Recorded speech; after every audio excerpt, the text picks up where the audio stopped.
What is going on, guys? Welcome back to the channel, and today we're going to be taking a look at the Styl Martin Matrix boot.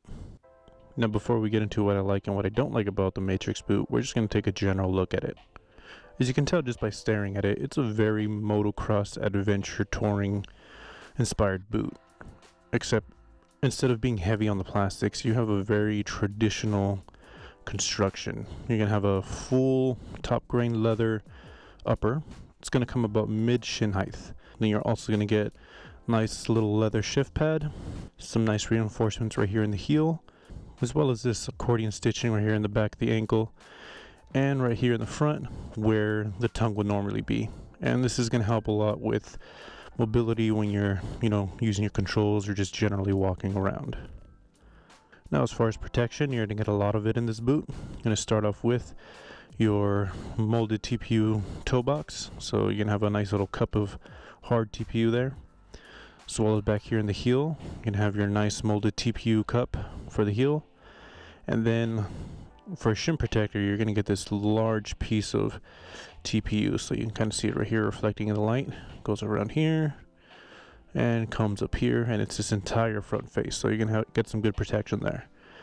Then on both the lateral and medial side, I'm going to use the medial side because it's a little easier to see. You're going to get this long strip that's going to go from the top of the boot down to about where the heel cup is. Now this is going to work kind of like a stent. It's going to keep your leg nice and stable. And then you get your standard little ankle cups, which again, it's going to be on both sides.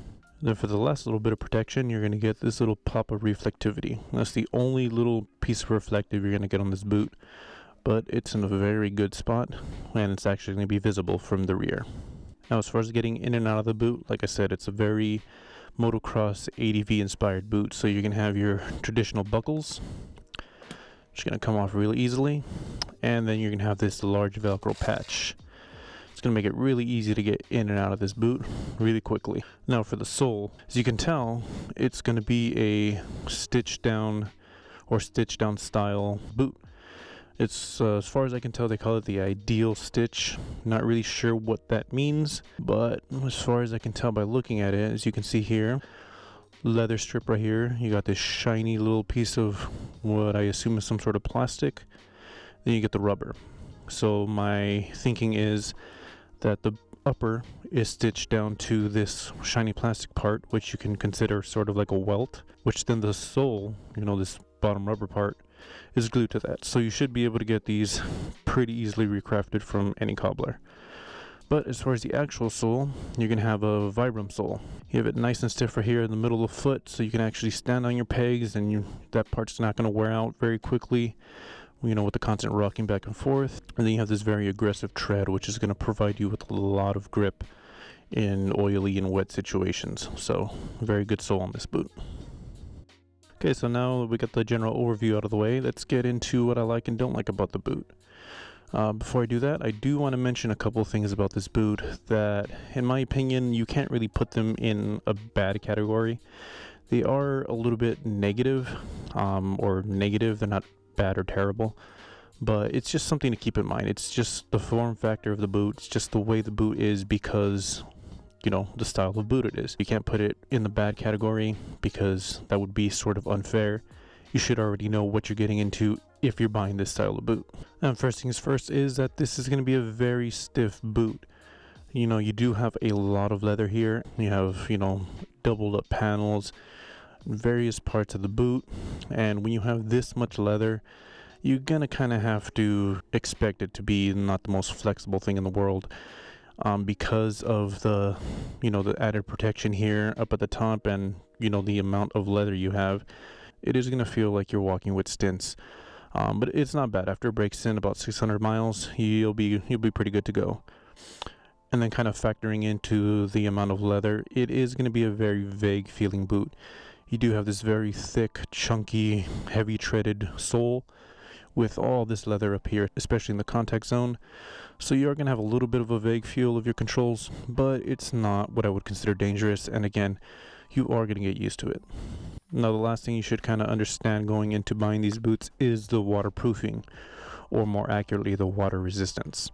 As you probably already noticed, it does have a gaiter that comes pretty much to the top of the boot, and this boot does have a water resistant lining. However, oftentimes you will see this boot for sale as waterproof. This boot is not waterproof. Even Styl Martin, in their literature that they provide with the boot, only ever describes it as water resistant. And what they're referring to is the protection that they are providing, the liner. The liner is water resistant. However, if you know anything about leather boots, you can make them pretty waterproof, but you are going to have to do some work. You are going to have to keep the leather uppers pretty oiled, pretty waxed, and very well maintained to make them waterproof, especially on these seams, because like I said, this is a stitch down style, so the leather, instead of being in the boot like this, the upper, when it's attached, it's kind of flattened out and exposed, as you can see, so water can seep into under there and on the stitches here, and that goes straight to the water resistant liner. So I would recommend making sure you hit these seams and this little area all around the boot every once in a while, especially in rainy season, with something like mink oil or snow seal or some sort of wax. Same with the upper, you got to keep it nice and waxed around the seams and all that, because once the water passes through the leather, all you have is that water resistant liner, which can only keep you dry for so long before it takes on water. Now with all that out of the way, let's get into what I like about the boot and what I don't like about the boot. Starting with what I like, starting with the leather. Obviously I like that it's leather. You can maintain them for a long time, you can keep them for years, and they develop their own character and style with how you wear and use them. I will mention that this is a distressed leather out of the box, so if you like to keep your boots pristine, this probably won't be the boot for you. Out of the box, it already comes pretty distressed, and it honestly distresses pretty quickly, especially in areas underneath the buckles, but we'll get into that a little later. The other thing I like about the boot is the shift panel. It's done very well and it's placed very well. Sometimes you'll get the shift panels where they'll stop right here at the crease, and every time you walk, it's just digging into the top of your toes. But as you can tell on this one, they made it past the crease. So when you're walking, it is creasing with you and not digging into you. So I do really like that. Then other than that, there's really not much to talk about when it comes to the leather. It's, you know, really high quality leather, so it's going to last a while, it's going to take a beating, and it's going to be with you for a long time, so long as you care for it. Now when it comes to protection, what I like about it is that you get a lot of it. I mean, this is a very heavily protected boot. Like I said, you have toe, heel, ankle, upper leg, and shin, and then not to mention the amount of leather that's on here and the reinforcements. You're gonna have a lot of good protection here. I feel pretty safe in these boots, and like I've said before, feeling safe is half the battle, so I really like these boots for that reason. And then like I mentioned before, I do like the placement of this little reflective strip.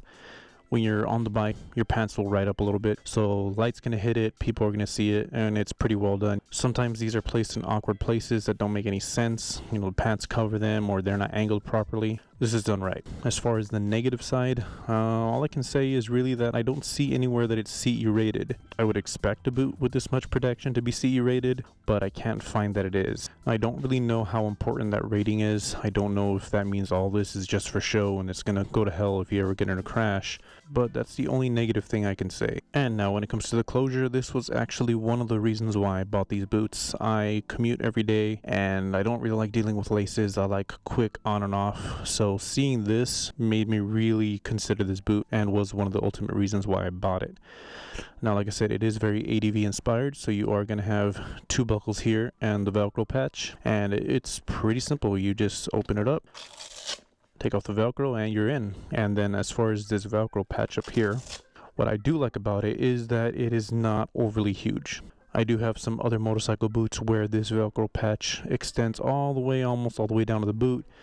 And then one of the frustrating things is that you're opening it and then it's starting to stick back down here, and you have to reopen this and the top sticks, and then you basically have to keep your hand in there to keep the Velcro from sticking to itself. But the fact that this is still a large patch, but it's only on this upper flap, you open it and it's not going to try to stick back to itself. I also like that with these buckles you do have a lot of adjustment. So you have two little notches where you can set the tension, as well as the strip itself. You can push it down to get it a little tighter, or you can pull it out if you need it a little bit more loose. And then again, you have that buckle where you can set tension, and it's just quick and easy. Nothing really to fuss about. Now on the negative side, we'll start with the Velcro. Like I've mentioned before, I'm not a huge fan of Velcro.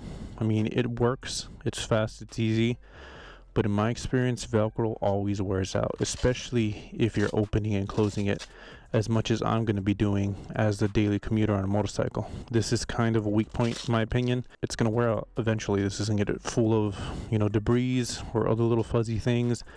This is going to get dirty, and even after you clean them, eventually Velcro wears out. Now, when we get to these buckles, there's a couple things I don't like about them. One is that they're plastic, so constant open, close, open, close. Eventually that's going to wear it out, and this little snap is going to lose its snap and its tension.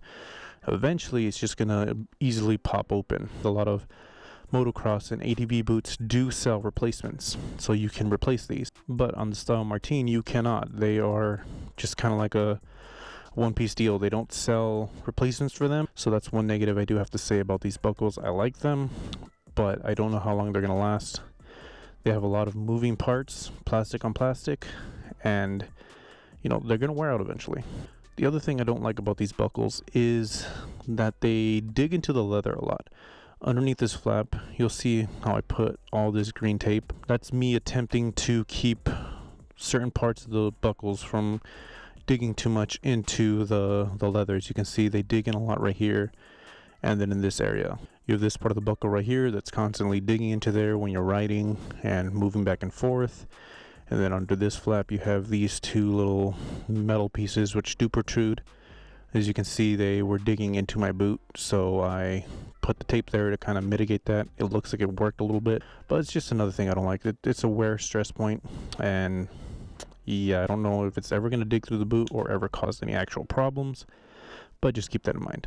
And then lastly, we're going to move on to the sole, which to me was a big selling point on this boot because I like to keep my things for a long time, and it's very hard to find a recraftable or resoleable motorcycle boot. However, with this sole, if you like doing that kind of thing, you like keeping your boots for a long time and you like to resole them and refurbish them and all that, you're going to be able to do that with this boot. As long as you keep changing out these soles when they wear out and maintaining the upper, this boot in general is going to last you a very long time. I do like the sole choice that they used. The Vibram soles are very good soles, and they're very rugged soles, so you can pretty much abuse them and they'll be good to go. I don't have any negatives here for the sole itself. Like I said, it is going to have a very vague feel in your controls, but if you're buying this boot, it's kind of something you should expect and already know going into it. You are going to have a lot of grip. It's going to help you a lot in the rain and when you run into those little oil patches when you put your foot down. The midfoot is very stiff and dense, so you don't have a lot of flexibility there, which is really good for that constant rocking back and forth on your pegs as well as standing on them.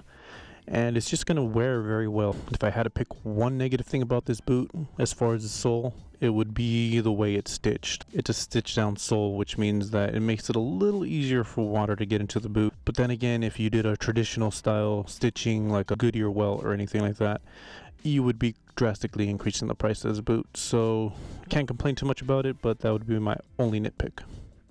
All in all, you can't go wrong with the Styl Martin Matrix boot. It looks great. It's a very well protected, well thought out boot, and if you take care of it, it's gonna last you for years and years, and it's gonna develop its own style the more you wear it. And it's not exactly what I would call a chameleon boot.